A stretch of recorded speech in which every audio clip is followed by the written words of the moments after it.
Do you know what it is to be a first daughter and get cash gifts? Okay, so up close so that we can have this heart to heart. I often joke that one of the ways that God teaches me how to do new things is by having me experience it. So I remember very well in 2024 how I consolidated my gift giving habit. It was a season where I was just getting gifts. Being a first daughter was a core new experience. I was just getting gifts. I had a client that I worked with, the UK Global Talent Visa technician route. He got endorsed, and that was the first client that sent me a box. Sent me a gift box to say thank you. And then later on, I had an engagement with a sister of mine and sent me a gift box. And there were other gifts in that period. You know, people giving me gifts, cash gifts as well. Do you know what it is to be an adult, a first daughter, and get cash gifts? People just giving me gifts, and I love this so much that I realized I wanted to pass on the feeling. So what happened? I became more intentional with my gift giving. Another way I've seen God teaches me to change my life or leads me to changing my life is by going through uncomfortable experiences. You know, when we think about growth doesn't always happen when everything is fine. Growth doesn't always happen when all is good and fine in our world. Sometimes it's the bad situations that will push you to growth. I had a medical thingy in January, and one of the outcomes of my recovery period was eating soups. Like, soups were the delicacy that helped me to recover. And if you've ever had interactions with me, you will know that I will tell you that I'm not a soup person. I'm not big on soup. I remember in university, all through my 4 years, it was on my final year when I had my sister as my roommate, and she loved soup. So she would make soup and we'll eat.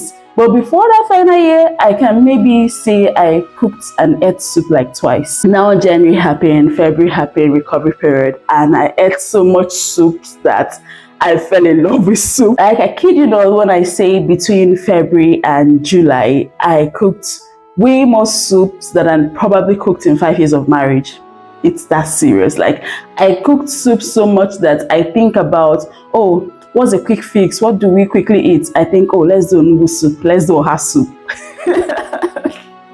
Yes, a good support to that is the fact that I have my ingredients prepped, okay? The experience that brought me to loving soups wasn't the best of experiences, but the recovery and the lessons left me with this love and appreciation for soup, which is something good. So if you had told me in December last year that I would start to cook soup the way I've been cooking soup, and I will start to love soups, and my husband and I will start to enjoy soups the way we are today, I'll look at you and say, you're not serious. Me, I don't like soups. Even in January, I had a conversation with my auntie, and she was like, about soup, oh, how about you and your husband and soup? I said, you don't really eat soup like that. Who knew that by July, we'll be soup buddies? You can change your life. So I've said about soup, I've said about gifts, and those are some of the experiences that I can share in this moment. But if I look through my life, and I'm sure if you look through your life, the things that forced you to level up, some might be great and palatable, some might not be so great. The important thing is being present in your life, observing the stories, observing what God is trying to teach you. You can change your life. You can change your life. I know we like to say, oh, this is how I am. And there are certain things that you can look at your life and say, oh, this is how I am. But when life and God presents you an opportunity to grow, to change, take it. Because indeed, you have the power to change your life. You have the power to create a better life for yourself. You have the power to change your opinion so that you can have a more fruitful life.